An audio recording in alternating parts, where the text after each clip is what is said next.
So, tingnan nyo mga idol. Dito sa bahay ng Tiyuhin, oh, tingnan nyo. Oh. Malalim na yung tubig. Yung sahig, tingnan nyo mga idol, oh. Ayan, yung palaya namin. Puro tubig na. Yan. Wala ka na makitang palay mga idol. Nagbukha ng dagat yung palaya namin dito. Oh. Malalim na yung tubig. Pati yung sahig. Puro tubig na. Oh. Ayan.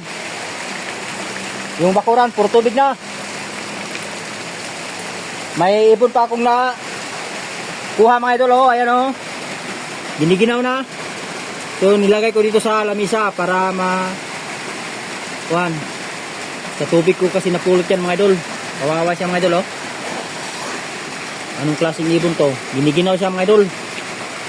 Ayan.